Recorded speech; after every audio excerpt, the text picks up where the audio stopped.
Hey everyone, thank you once again for tuning into the Iconist podcast. Like usual, hold on, let me try this, man. Boys and girls, ladies and gentlemen, of children of all ages, the Iconist podcast proudly brings to you its tag team co-host of the year, Barry 3D. On my side, as always, the man, the myth, the legend, my cousin. Rod C. Yeah. Oh, yeah. Oh, yeah. And we got a few words for you. Subscribe, rate, review, like, share, the whole 9 yards. This is the Iconist podcast tag team. I don't know. I've been watching too much of the New Age Outlaws. That's my favorite tag team, so bear with me. Get it. This was all new to me, everyone. This was different. It's like, hold on a second, let me try something different. I'm like, moments. It's all right. Good to have the moments. Good. Keeps us all on our toes. Right. Yeah. Maybe I should inform my cousin more often when I have my tangents, but sometimes it's just it just creeps up on me. For real, as you can see on the Iconist podcast, the icon is Black Manta. And before we get into that, we're just gonna do a quick couple of shout outs. So one, A Touch of Great Comedy. Keep an eye out for it. Can't miss it. Live or online, we are there. Support the books. So Wes over at Wow Comics out in Kitchener and Trevor over at Check Swings out in Montreal. Get out there, get the books. So this way it keeps the industry going. Yes. Thank you. And then last but not least, the man who makes us look so pretty, the one and only, the unknown, unseen, but he's there. And remember, if you talk to him and said you heard about him on the Iconist podcast, he will give you a discount on any work you need. Who are we talking about, Rod? J Bird Digital Art. J Bird Digital Arts, my man Jason. You know, he's been a friend of the show. Can't miss it. And as I said, you turn around and say, hey, Jason, I wanted to get something similar to what these guys have. I want a poster done for any kind of event. I need a new sign for my store. Anything along those lines. He's got you covered, from calendars to store merchandise to a full-out banner. Tell him you heard about the Iconist podcast, and Jay will give you a discount. Manners maketh the man. We brought that one back. Okay, I think we're good. Nice. Okay. Yeah. And we will get right into it. So, as I said, like, subscribe, share, rate, review. And here we go. The icon is Black Manta. That's right. So this whole month, we're doing our Black History Month. We're talking about Black characters. We've done a couple of good guys in the past. This time, bring out the bad guys. We're bringing the villains. Sometimes you got to have they have to have someone to fight. And we're going with Black Manta. So, we know Black Manta has already been cast in the in the DC universe. We know he showed up in Aquaman. I liked his appearance in Aquaman. Let me know down below or on our Twitter or Instagram or whatever case would be. What was your opinion on the actor and Black Manta in Aquaman? But we're going to start this one off right. Rod, what do you think about Black Manta overall, just in general, before we dive into it? Listen, overall, he was a great character. I mean, you can see you can feel the energy off of him, of, what has happened to him, who he was, being, the rivalry between him and why he had a dislike for Aquaman, why he had a dislike for the whole scenario. Basically was able to say, like, it's one of those times when you look like saying, we already know he's going to be like, quote unquote, we know this gentleman is going to turn into Black Manta. When you see the whole scenario plans out, you're like saying, oh, this is the arch villain. This is the origin story for a villain. Indeed. There's a payback. This man's like saying, oh, I'm coming back my checkbook for you. Big payback. You did this to me? The big payback. Oh, I got something for you. Right on the counter. I want this paid now. Yeah, so you can clearly see the amount of hate, the amount of frustration that came out of this character. And you can see, like, I can't relate. I have no one that I can hate as much as him. But I can see, like, push to the edge. Don't push me, cause I'm close to the edge. I'm trying not to lose my head. Oh, wow. Yeah, you're right. Absolutely 100% right. Yeah. Wow. I mean, I liked how he came across an Aquaman. So let's get back down to the facts of it. So first of all, this character made his appearance. So Black Manta made his first appearance in Aquaman issue number 35 back in September of 1967. Woo! Created by Bob Haney and Nick Cardy. So Nick Cardy was the artist. Bob Haney was the writer who created this character. Now, for many, and this is the beauty of this, for many years he was like had I call it Logan syndrome, Wolverine syndrome. When the character was first introduced, you knew nothing about him. He had no backstory. We didn't know anything about this character, and it was only years later that at one point you find out he's black, and he's like, "Well, why do you think I call myself Black Manta?" I'm like, because your costume was black. All right, no. Okay, One Nation, keep it real, brother, keep it real. So for years, there's no, no the character. I mean, he had on a black wetsuit. He had on like a helmet that had like two eyes, and the eyes shot like lasers. Smart guy. You can tell he was a mercenary, and he had a hatred for Aquaman. And, and his as I said, we didn't know why. Right. But he's really important. Like how Batman has the Joker and Spider-Man has Green Goblin. Right. This character, Black Manta, is more his villain, more so than Ocean Master. Yeah. And when you watch anytime you see Aquaman in his show or the Justice League or something like that, more times than not, you see Black Manta there to some degree, more so than Ocean Master. So that's to show you on the scale out of the two, which one people really think is his true nemesis. His nemesis, in my opinion, completely, from how they portray it. And he went on for like a lot, as I said, a long time. So as to show you, like, what was it? They only kind of came to some of his origin in issue number 6 in Aquaman series in 1993. Character was made in 1967, but only in 1993 did he come up, and there's even like a little picture here that I'm looking at, and it's like, he takes his helmet off and people see his face, and it's like, no, I mean exactly what I said. My people. Or have you never wondered why I call myself Black Manta? Jeez. Militant. Because you never saw him with the helmet off. Facts. Okay. And he's had different origins over the time. So that's the hard thing to get into, right? And I like how they portrayed it in Aquaman. This is not a knock. I'm here sitting with my Aquaman, classic Aquaman looking Arthur Curry t-shirt, sucking in the gut. This is what men do over the age of 40. Suck it in. You know what I mean? Under 40, like, I'm going to the gym. Over 40, like, oh, I'm just going to suck it in. I can't bother. Too much paperwork. I'm over here. Exactly. And I said, the first time that Black Manta showed his face, and this was another story, it was an Adventure Comics issue number 452. So Adventure Comics did at one point have a lot of storylines in there with Black Manta, and not just Black Manta, with Aquaman. Like Aquaman really was in Adventure Comics. I think it was Dennis O'Neil who was doing a lot of the artwork for that at that point with him or other artists, and it was always dynamic. He was always jumping off the page. It was always like Adventure Comics had a lot of action along with great storytelling, good pacing overall, regardless of the heroes they were putting in that block at the time. But that's the first time you see him without the helmet, and that was drawn by Jim Apro. So so now we're going to get into a little bit of his history. In his history, there's more than one. So there's one history where he was, he was a child. He was growing up in Baltimore, Maryland, and he was down by Chesapeake Bay, and he ended up getting kidnapped in his youth. He got kidnapped. He got kidnapped by pirates, put on a boat, and they physically abused him all the time, and he just wanted to escape. Now, I'm not sure how old he was. They just said he was a young boy. Right.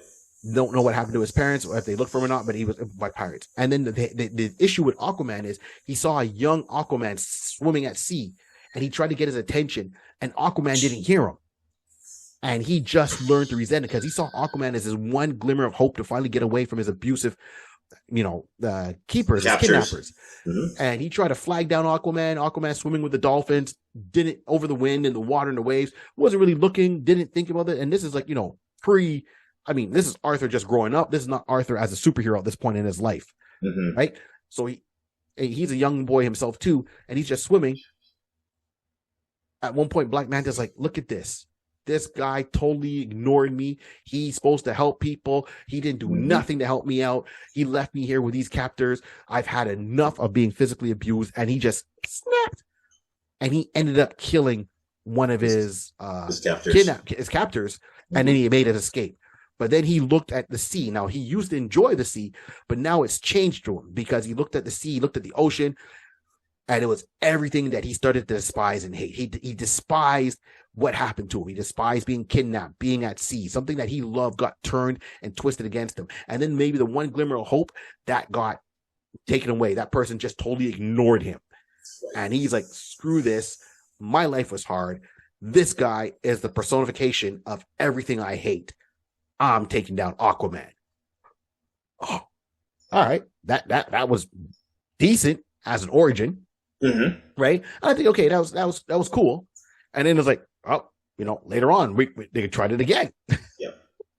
Literally 10 years later, they basically said, we're going to change this up a bit. And what they did now is in this particular origin, so in the 2003 Aquaman series, they changed up the origin. They said now at this particular point, Black Manta was a boy, but he was he was an autistic orphan. Yes. He was placed up in Gotham City's Arkham's Asylum. Now, he always felt comfortable, let's say, in cold water, very frozen water type of scenario. But the weird thing is that he was so sensitive to like something as simple as cotton. It would just feel so excruciating pain to him. Now, going back to because he was autistic, they didn't know at that time how to deal and how to support him and just help him out. So what they always did at night was strap him down to the bed. So now he's struggling. You're thinking he's struggling because of the strapping. He's struggling because you're strapping down to stuff that's scratching my back. I'm feeling pain. So that was one of the things. But the reason I'm getting all to that is that at a certain point, he was now, having, they basically went through some kind of experimental treatments. Yeah. So due to the, one particular treatment actually did clear his mind and made him like, oh, he doesn't seem as violent, seem as autistic as, the levels were down. He was becoming more normal and everything like that. But that kind of snapped him and he snapped his mind and he just became violent and he killed the scientist who was experimenting on him and escaped Arkham. Yeah. So once again, origin. Okay. I think that one's, it's okay. It's okay. I'm allowed to say that. But then it's the one that makes the most sense to me as an origin. And I'm glad that's the one they used in the movie with Aquaman. Was his dad, and I mean, they had a different variation, but the one in the movie to me is the one that makes the most sense, right? I'm just gonna go with that one. He's out there. He's once again, he's a mercenary. His dad, I mean, the movie I think was the best one yet. His dad was a pirate. They were robbing ships and stuff like that. Father-son relationship. Now, even though they're doing wrong at the same time, as father and son, they had a very close bond. And just as if you saw the movie, you saw it played out that things happen. Of course, they're pirates. They're mercenaries. They're robbing. They're killing people. Aquaman, Arthur comes on before he takes on really that Aquaman role in the movie. Sees the father gets trapped. He's drowning. And, Black Manta at the time, this is before he had the Black Manta name. He's calling out saying, hey, you got to help my dad, and free him. He's going to drown. And he's going to free him yourself. And, it's up to the sea what the sea decides. Arthur helped out everybody else but him and left. Oh, snap. Oh, snap is right. At that moment, that's when you see everything in slow motion. Snap. Feel like I'm cute. Snap. Yep. I mean, that's regardless of what his dad was doing, that's his dad. Yes. Regardless of what happened, that's his dad. And Arthur could have helped. It would have taken Arthur 10 seconds to lift something up for him to escape. And Arthur said no. Oh, now that's an origin, right? like Peter Parker. Hey, stop! He's stealing all the money. Well, why should I get involved? I'm looking out for myself. And then he got home, and what happened? Uncle Ben was killed by that same robber that if he stopped him, could have made a difference. Correct. Here we are now. Arthur saw it. The person asked for help, but this Aquaman, Jason Momoa Aquaman was a little bit more rough edge. Now, don't get it wrong. If anyone's watching the video and you're seeing me with a classic orange Aquaman shirt with his classic look, just because he looked like the Boy Scout didn't mean he was like that. He was really, if you read classic Aquaman books, you would see that he's really edgy, very, sometimes he's throwing fists first and asking questions later. He didn't come in there saying, I just taught the fishes. Ha ha ha ha. He would break into things and start like throwing down. No tomorrow. So as the saying goes, don't let the smile fool you. You're going to learn today. Yeah. And that origin is similar to what they had in the comic book, or, a variation of that one, the comic book, the last one they had. And that's the one I really enjoyed, because there, in that moment, starts the hatred that develops the character. Right? He could have helped. He didn't help. He saved everyone else. He left my dad. My dad's drowning. My dad gave me a knife, told me to get out.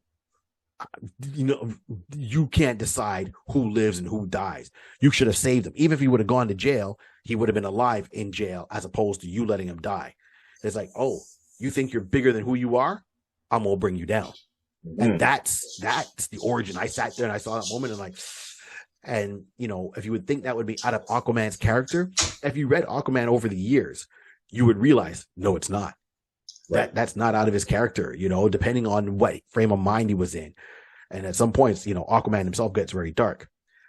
So Black Manta said, I'm going to make sure my life goal is to end your life, make your life as miserable as possible, no matter what I have to do.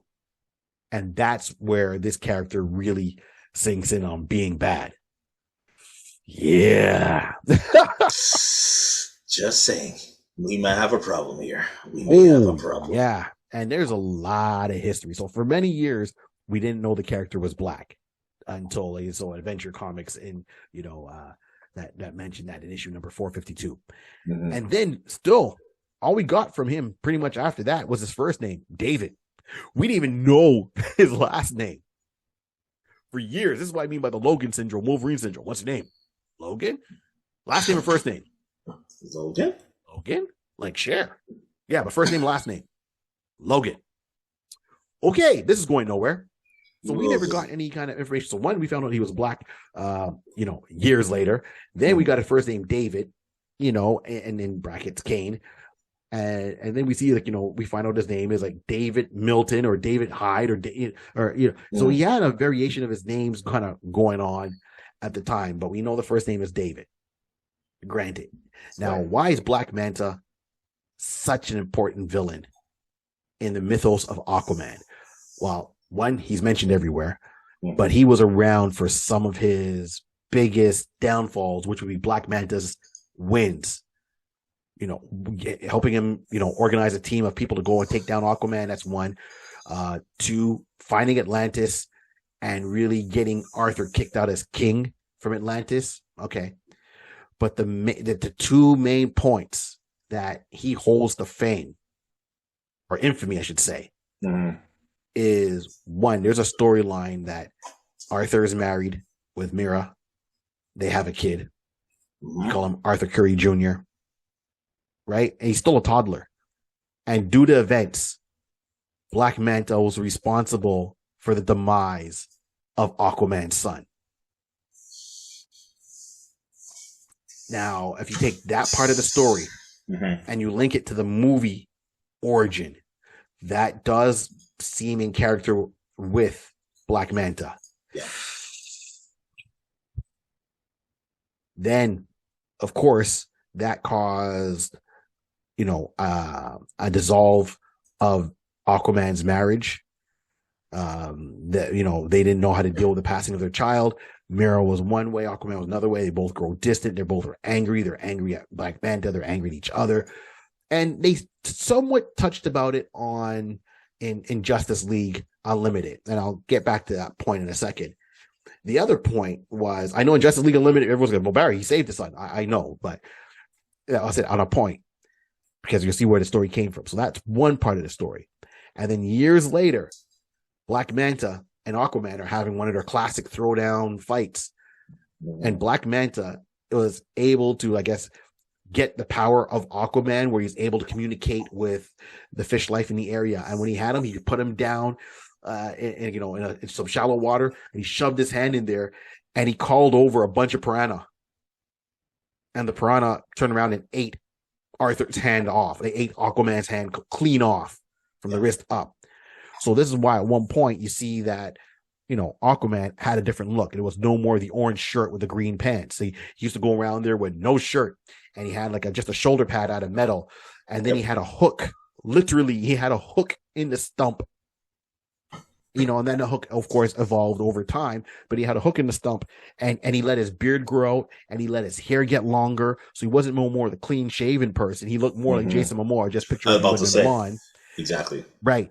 And then he even took it further, where the Lady of the Lake came in and gave him a water hand, like a hard. So it was a hand, but it was made out of water that he can use, and it had different properties. And that was a different story of Aquaman. But yes, that Lady of the Lake from Excalibur, King Arthur. Yep, King Arthur, because literally, Aquaman is King Arthur. His name's Arthur. He's king. And of course, now the Lady of the Lake shows up. So these are two big points in the storyline that this character needs to stay around. Yeah. And to show you what level of hatred he has for Aquaman. So, picture him. Black Manta is just really Iron Man underwater. He's got the high-tech armor that's going to help him go deeper than anyone can go on the sea. He's got a ship. He's got henchmen. He's got the whole 9 yards. And it's just really used for plundering and doing stuff. And he went further. That one point, part of the one of the cities ended up sinking in the DC universe. And a lot of the people from Atlantis didn't need a home. So they people on Earth, in that town developed gills, and they started living underwater.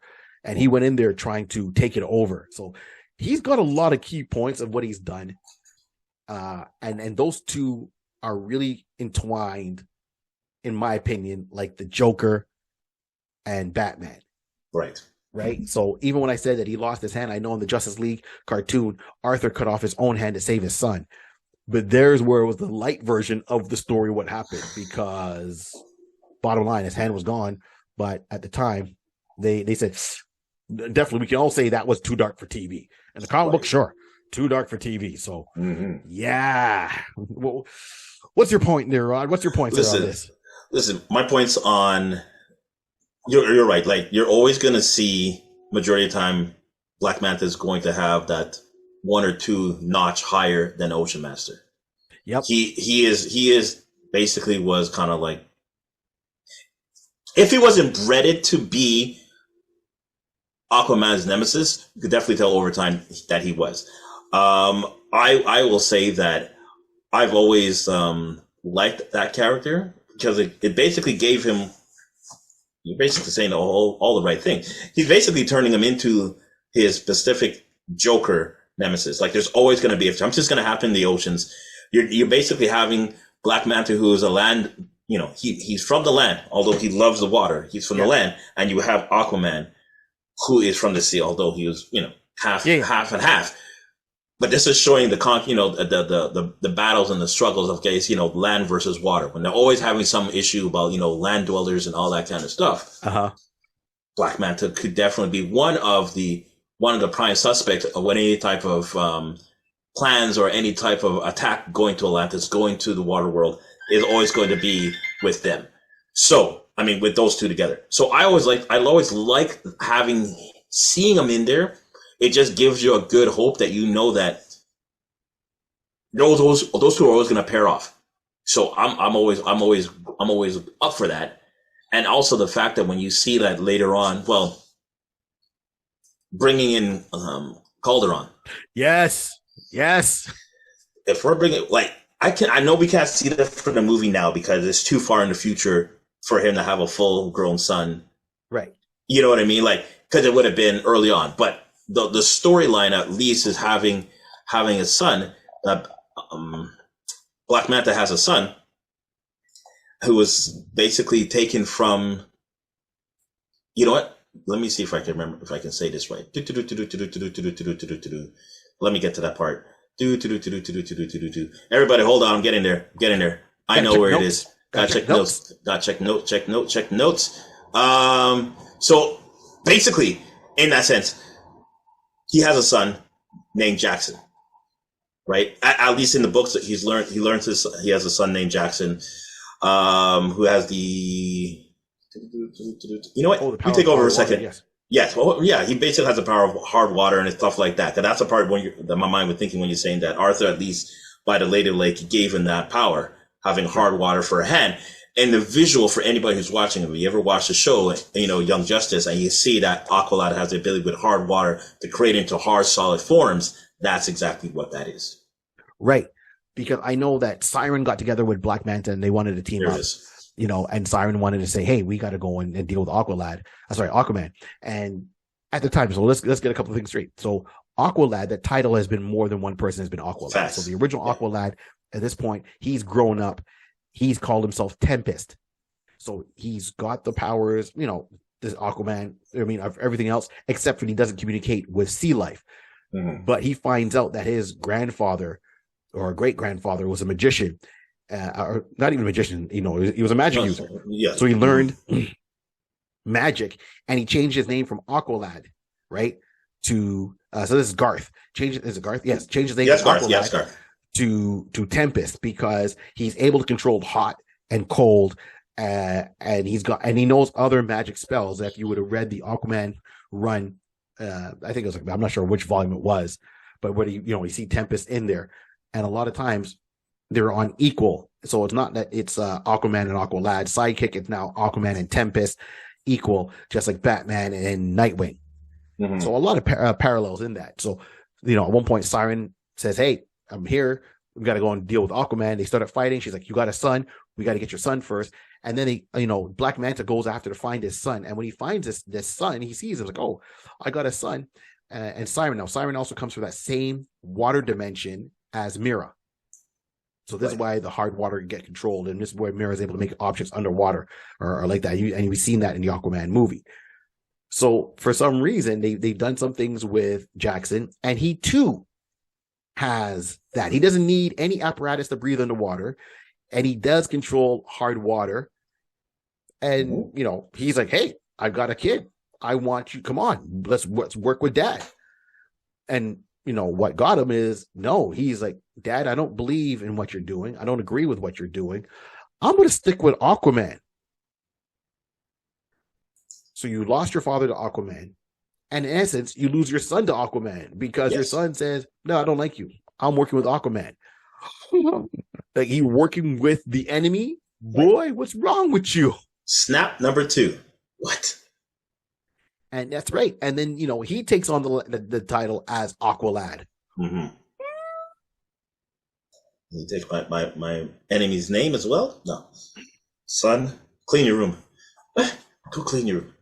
Can't talk to you right now. Can't talk to you ever. So when you see these two fight, especially in Young Justice, mm-hmm. you're like, that's family history. And I know every, as kids, when you grow up, every kid has a rebellious phase against their parents. It's normal. It's the way of the world, right? This is why Greek mythology was written a certain way. This is why Zeus and Pluto and Neptune rebelled against their dad. This is why Zeus's kids rebel against him. It is what it is. It's been a time-old tale, even down to DC with Dick Grayson, because at one point Dick and Bruce had a falling out. Right. And Bruce is like, well, I trained you to go from Robin to be Batman. And Dick Grayson's like, I want to be my own man. And Dick Grayson came up with the word, the costume name, Nightwing. Right. And he was inspired by tales that Superman used to tell him about two heroes in the city of Kandor, Nightwing and Flamebird. And he was like, Nightwing, I like that.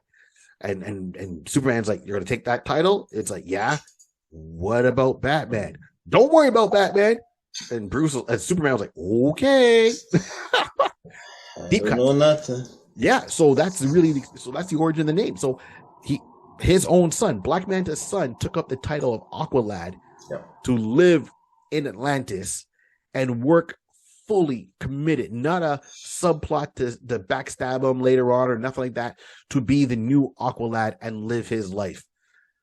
So you lost your dad and you've lost your son to the guy. And then, of course, Aquaman's like, yo, you want to come with me? Fine. Because you took my son, I'm going to take yours. So this is a very edgy, I wouldn't say it's not even a rivalry, just an edgy relationship the two of them have. It's facts. You see the bitterness. You can see where the bitterness comes from for both of them. Oh yeah. And don't make no mistake about it. Aquaman has never forgiven Black Manta for what he's done. With reason. Yeah. Him and Mira worked things out, but he's never, ever forgive him. And he never will. We know this. Yeah. But he doesn't abuse or treat, the new Aqualad, Black Manta's son, in any negative way whatsoever. He opens arms, talks to him, mentors him, put him in his royal court, everything. So it's not to say, well, I'm going to have your son and abuse him just out of spite. No, nothing like that at all. No, Aquaman's still the hero. But Black Manta is fuming. I mean, fuming. Jesus. Holy crap. Tell me how upset is he? Let me know. If looks can kill, if you know Black Manta's costume, the laser beams come out the eyes. Facts. Oh. This is why this character needs to be around more. Right. Anytime they do a Villains United, Black Manta is there. Black Manta has probably got it on his calling card. It's like, only call me if Aquaman's involved. And every time they're like, hey man, we're dealing with the Justice League. Is Aquaman going to be there? Yeah. Okay. You know the deal. Get my chair warm. And it's like, we're going up against the League. Is Aquaman going to be there? No. Then why are you wasting my time? Well, Aquaman's going to be there. All right. Get my chair warm. Tempest is going to be there. Aqualad's going to be there. Get my chair warm. I don't care if that one's my flesh and blood. I don't care if the other one is the adoptive son of Aquaman. Get my chair warm. I'm there. If you ain't got nobody from Atlantis, though, don't call me. These are the people that are on the list.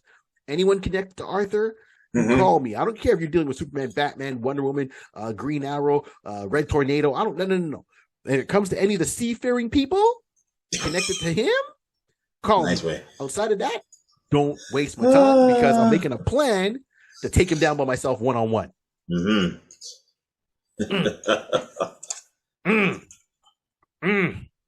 That's all I got to say about that.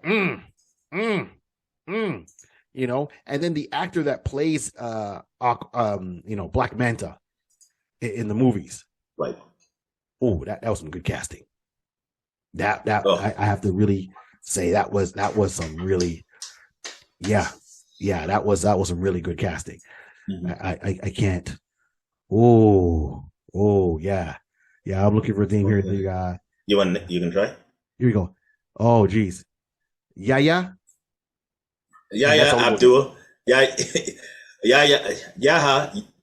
Abdul Mateen. There we go. The second. Yes, man. His portrayal of Black Manta was great. The Aquaman movie with Jason Momoa was a lot of fun, and I thought it would have been maybe too much with two villains and an origin story put together, because I figure someone's going to lose out time. But I think it was just enough time, and I would have loved to see more of a one-on-one with Black Manta. We know in Aquaman 2, the next movie coming, it's not out yet, obviously, but Black Manta's going to be in that movie too, in the second part. So it's portrayed by the same actor. Right. It's coming. So I think that's probably why they didn't focus too much of an origin story. And we're gonna get more background on the second one. Oh, that's I want to know more about this character. I mean, okay, clearly we know who his dad was, right? We never heard anything about his mom. That's right. One. Two, are they going to give him a love interest or something along those lines to at least put the seeds in there as an Easter egg, a red herring, that he will have a child eventually? Right. That's what I want to see. And then, what more can he do? I don't know if he'll be a movie, But if they ever do like a Justice League fights because James Gunn's taking over, so if they ever do a Justice League movie takes on, the Injustice Society, and have Black Manta on there, will they bring him in? I think that would be a good thing. If they do another Aquaman movie, like a third one, I mean, obviously, got to give him a different hero, but I mean, a different villain to fight. But this is sickness. I mean, it's good to bring him back. I just want him to be the main villain and not a co-villain. That's my thing. I think he's going to be the main villain. Because I think, as you can see, Orem already got captured. He got sentenced. Got captured and put away for Atlantean prison. Cool. That's no problem. So we're going to need something for the second one. Mm-hmm. So, as we said, if you really think about it, it's always going to be Black Manta and then Ocean Master, who's right after. So now we just took Ocean Master out. Black Manta, he's left. So to me, he's going to be the main one for Aquaman 2. He's going to be the main. If they brought in a third villain in that sense on the short list, be interesting. I can't think of anybody off the top of my head, but I think if they just stick with Black Manta as being the prime villain, the prime antagonist, I think we're going to be good. We're going to get a good show. Oh, of course. And I think that, I like the fact that the first Aquaman movie was really like a battle of the realms. Like, I mean, it was the different kingdoms under the sea that were fighting amongst each other, and he united them and had to defeat them, had to overcome Ocean Master, had to overcome Black Manta, but Black Manta also discovered some other facts about Atlantis. So I know that's going to play out. Now, in a perfect world, I would love to, I don't want Black Manta in every movie. I would just love to see, Black Manta made his appearance in the first one. Okay. I could have done, and hear me out. I could have done without Black Manta in the first movie if they would have given a second movie dedicated all to him as the villain. Right. Still put him in the same kind of story arc, all that, but I want it really more Black Manta. Let Ocean Master have his whole thing. It's cool they brought him in, because if it was me, it's like just me, I would love to see an Ocean Master as the main villain in the first movie. Maybe do a cut scene with Black Manta. Let Black Manta have all of the second movie, right? And then maybe do a little cut scene. And then in the third movie, of course, be it if you want to recast Mira or not. I know Amber Heard at the time, and with everything she got on with Johnny Depp, she pretty much, lawyered herself right out of a job. But in the third movie, they should have explored Mira's origin, because in the comic book, she was sent over from another dimension, another undersea dimension, over to Atlantis as an assassin to kill the king, which was Arthur. But as time went on, she kind of got there, faked amnesia, got close to the king, and then started having real feelings for him. Because she was supposed to assassinate him. This way, her I think it's her dad, who's a king in that dimension, was supposed to have an invading force come through to take over Atlantis. And because she never returned from her mission, she fell in love with Arthur. She turned around and that's how they explain why her powers are a little bit different only later on. No one ever asked beforehand, right? So this is why her costume had a little bit of a different look. We didn't know if she had normal feet or web feet, like, fins, because the way she was drawn earlier on. So the third movie to me should have been Mira's origin come to light, that she was sent there as an assassin, that she really fell into love with Arthur. But but the thing is, in the comic book, they dealt with that, where they did reveal that, but then the dimension portal opens up and the army comes through. So Mira's, I'm not sure if it's her sister or one of her close friends who also helped train her, said, hey, you were supposed to report back years ago. We finally got back here through the dimension. What the hell happened? And that would have been a battle between underwater dimensions, from Mira's people to Arthur's people. Okay. Right? And of course, if you're going to do a third one, that would be the focal point. But of course, they could have teamed up with Black Manta. Maybe Black Manta would have found out about how to get into the other water dimension, because he would have found some clues or whatever case may be. Maybe he finally opened that gateway that brought people over, because he doesn't care who he works with once they kill Arthur. Correct. So if he would have gone there and said, oh, I went to this other dimension, it's like, oh, wait a minute. You guys want Arthur, like Arthur Curry, like Aquaman? Mira's one of you? Hold on. Let me open this door here for you. You know, by the way, don't worry about it. You all wait here. I'm going to go and release this guy from prison because he knows the ins and outs of the castle. I'll be right back. And then let him be as a mercenary breaking in there, not to kill Aquaman right away, to free Ocean Master. The three of them get together and say, this is how we're going to take him down. That would have been an over-the-top finale. So that's the way I would have seen it. Give me movie number 1, Ocean Master. Movie number 2, just focused on Black Manta with little cutscenes, you know, of each other, those guys in each other's movies. Then the third one lead into that underwater war. Well, you know what? I like what you're saying. What I would do actually is leave it as is, because it's a rarity that you have, not a rarity, but since the first one is basically was definitely, we already know the first one was mainly Ocean Master, right? Yes. But at least we're now looking at 2 origin stories in that sense of why Orm was upset and why he went against the kingdom and whatever the case to be on the first one. Right. Again, in the first one, let's get the origin story for Black Manta out of the way.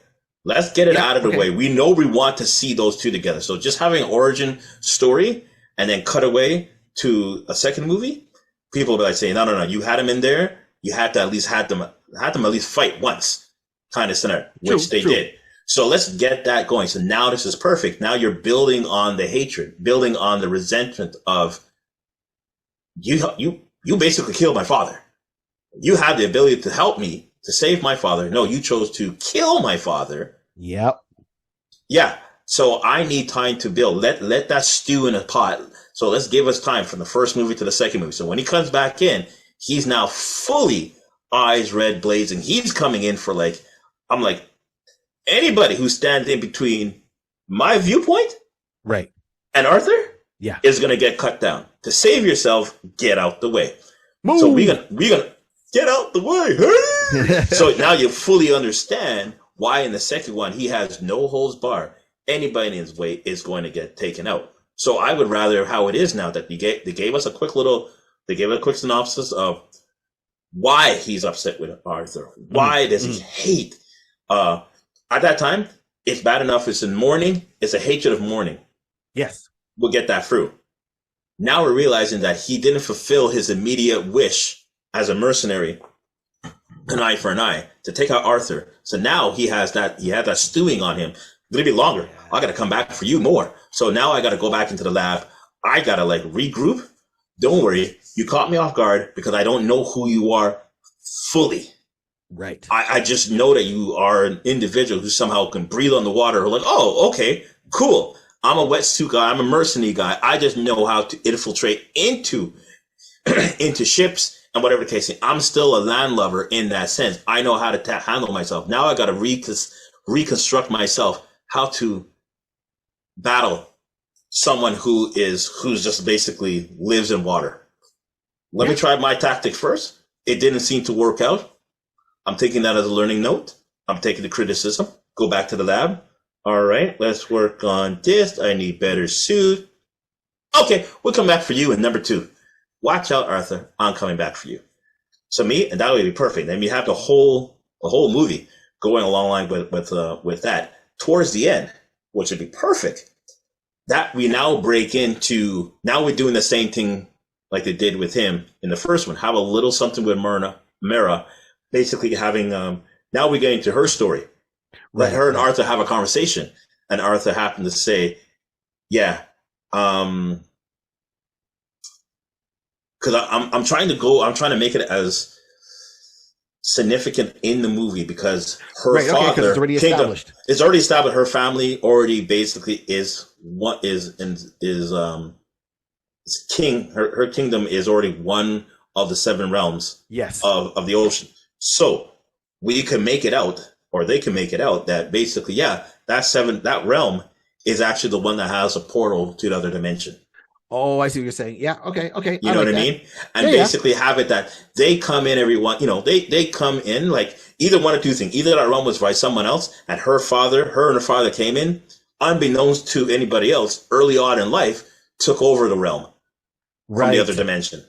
So everybody's thinking, oh, you came up thinking that, oh, we infiltrated, made us think that we were earthly earthly agents, or earthly people, underwater, Atlanteans in that sense, and we took over because we were there for centuries. No. We came in the past like 50 years, and we just took over. Made you think we were part of your Earth realm, but we're actually from another dimension. Surprise! Surprise! Surprise! Surprise! And right, basically, I get that. I like that. I see where you're going. And then open up that door, basically as saying, Arthur, I got a story to tell you. And then break that down. And then maybe that'll be the last cutaway scene or the end credit scenes where let Black Manta again find some kind of documentation. Right. How to figure that out. And that's again, you just see an overhead shot, basically seeing a map or something like that. Here is where we figure out something about a dimensional portal to another world. Right. And then we start off on the second and the third one. She's going into the story again a little bit more deep. David, Black Manta, figure it out. And then you see the door open, the portal open, and some cavern underneath the water. Cavern start going glowing green light kind of scenario. The portal open. They're coming through. Deep cuts. Deep cuts. Deep cuts. I like it. I'm not saying, I like it. There's not a but or coming after that or not. I really like that idea because I really think there's a lot more to be explored. And Black Manta, like I said, I want to know more about him. I mean, clearly, completely. As I said, on the origin that he provided in the movie, I like that origin out of the other ones that I've seen because it shows one, he's got, definitely he's got some fighting ability. He's got undersea fighting skills. He's got access to weapons. I just don't know how his training was. Where did his dad get involved? And as I said, where is the mom? Was he always someone a little bit unbalanced? And clearly, you see that some of the information he finds and he puts out when he's talking at the maps and stuff like that, he knows the sea pretty well. He knows the sea. Like he's like a Jacques Cousteau of that universe. Right. That he's explored more of the sea than most people have. So he's got knowledge of things that I would like to see come play out. Right. And still in the third movie, bring in maybe some other cameos of some of the updated versions of some of Aquaman's villains. I mean, he had one called the Fisherman. And even though that's kind of a weird name, they could update that whole character persona because Aquaman has a rogues gallery. It's just that we don't hear too much about it. You hear about Ocean Master, you hear about Black Manta, obviously. Mira. Those are the ones that really stand out in his rogues gallery. Some of the other ones are like, they need to be updated. But Black Manta is the one that stands out. And you figure it would be Ocean Master, but in my opinion, no. This Ocean Master's like, I got the throne. Black Manta's like, yeah, but I got your hand. I think I'll take that as my souvenir. I don't need your throne. I want you can keep the throne, Ocean Master. I want your brother. I mean, that's the guy to go to. If you want to take down Aquaman, come and see me when you want to learn how to take down Aquaman. And even like on a mental aspect, every time Aquaman sees him, the trauma's there. The anger is there. Right. The person responsible for a lot of the negativity in your life with your family, your own personal well-being is there personified. And the thing is, Black Manta looks at him and says the exact same thing. Exactly. There's nothing else. Like Aquaman will see another villain and know, okay, this person did some wrong. Right. I'm going to take care of him, do whatever. When he see Black Manta, he just knows, oh, this is straight vengeance right now. It's just straight vengeance. That's all it is. It's just straight no finesse. There's no making plans. It's like, you're there. I'm here. Ding, ding. And in this corner. Yeah. Look good. Right? Exactly. Yeah. Woo. That's my aspect of it. I really like this character. And I know usually we do the heroes. Sometimes it's always fun to do the villains. It's fun to play the bad guy. And I want to see more of Black Manta. So I would love to see. I know we're not going to get any more of him as a solo movie or maybe a series, right? Yeah. So this is one of the times I'll say this. Let's go back to comic book and give me a 6 to 12 issue limited series, really diving in to his origins, right? His psyche, his method and means. Really, and don't sugarcoat it. Let's really get in there. I don't want to start off issue number 1 and he's the villain, and then by issue 12 it's like we're gonna make him an anti-hero. No. No. Just because he's cool, leave him bad, and go from there. And I want to see even if it's a couple like one shots on certain villains and really get in there. I don't want to see a one shot. I need more than that. They can't do that in 28 pages or 32 pages. They got to give me the full. Give me a miniseries. Give me a miniseries. No, completely. Proper art, proper art, proper storyline to explore this character. Because I said, for a character that came up and he was just an enigma, just like Wolverine. And then look at that. Wolverine had his own movie. He's a star of the X-Men because everyone thinks he's the most popular character. Out of the villains for Aquaman, Black Manta is it. He's the most popular villain. Completely. Joker, I think Joker's had more stage time, so to speak, in comic books or in live action or whatever mediums than Black Manta did. And I want to see him come up in that, get his comeuppance. Nice. No, I agree. I agree on that. Listen, I would like I agree with you. Yeah, we'll leave the movie as is. A series would be great, but there's nothing more you can push on that. I think you can have a better run with that, with being bringing comic books, putting a miniseries. I would like, although they've always have different particular variation. Let's just call this the 2023 version. And what they do going forward is basically spinning off of what the movie adaptation is. Right. Yes. Give me the movie spin-off adaptation. Give it in comic form. And basically, this is when you have the opportunity to go deep. I would definitely say what I was saying was, what we were saying basically as a spin-off. You can even put that as a storyline arc in there as well. But you have the ability now to go in and say, okay, who is he who he is? Like you have the quick shortcuts talking about him and his father coming up in that particular realm of being like pirates in that regard. I can't recall if they said that his grandfather was one. I know in one of the older adaptations, they were saying that his grandfather was a frogman.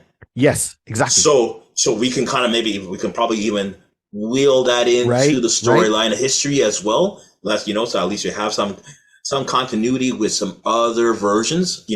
Okay, I got no problem with doing that, but I would definitely say if we can go into that and then get into the psyche of why David is who he is, because right now we have him. You know what? No, I don't want the having the autistic. I don't want to come from that angle. No, I'll leave it as this is right now. But I was just trying to think: do I want any kind of like a little extra footing in his history that I can build off of? But I'm like, no, I'll leave him as is, because he just seemed like he knew that he was a villain already, and that was the best thing about it. He already walked into this movie. I'm a villain. I'm a pirate. So I already know I'm doing this. I'm getting whatever booty I can get and sell it in the black market and make whatever I can, for the next treasure hunt, for the next mission, the next, outing type of scenario. So he already had a villainous type of mindset. So that's why having his father killed, let's just be frank, Aquaman in the movie, Aquaman could have literally just went 15 feet, picked up, pull up your father. One head. All right, I don't want to see you guys in my waters again. Get out of here. That could have been the scenario. The conversation could have went along that line. Aquaman just said, let the sea deal for them. What? Gone. My father is here. You took snap. Just like you. Snap. That's it. That's all it was. That's all it was. He was already a villain already. Now you just gave me a mission. My mission, unfortunately, is about to die right in front of me. I need a new mission. It'll take me long to figure out what my new mission is. I'm going to go after you. Exactly. Because he went from villain to, villain, self-serving goal to villain with hatred. Hatred. In one moment. That one moment is where Black Manta was born. He went from being David to Black Manta. Facts. His father knew he was dying. He's like, here, take this. It was a grandfather had this knife. You have this knife. I'm passing it on to you. Click. Yep. Done. I'll make sure, Dad. Don't worry, it's on. Oh, wow. Yeah. So, on that one, everyone, thank you once again for tuning in. As I said, this is our Black History Month special. We, We like to kind of spotlight all the black characters, and we don't shy away from the villains clearly either, as you can clearly see. So, as the famous words go, thank you for tuning in. Like, subscribe, share, rate, review. Don't let the show be a secret. If you're able to help, help the channel grow with a donation, we greatly appreciate it. And please put some comments below, be it in our YouTube, be it in our Twitter, be it in our Instagram, on our social media, and we'll get back to you. We'll read it. And if anyone has a question, ask us, and we'll talk about it. That's for sure. Mm-hmm. Keep in mind, I'm Barry 3D. Rod C. DJ Rod C. Yeah. And this is the Iconist Podcast. And as always, this whole world we talk about has been created by a pencil, a piece of paper, and lots of imagination. Keep on dreaming. I'm out. Let's go. Under the sea, where I want to be, in an octopus's garden in the shade. Hit it. I wasn't ready for that. I don't know, whatever I was going to do, my outro, I'm out. I'm just typically, I'm out. I thought you said under the sea, and I thought you were going to Sebastian. No, he went hard left, hard right. Like, what? Under the sea, where I want to be, in an octopus's garden in the shade. Like a muffin, I'm just walking out. Night.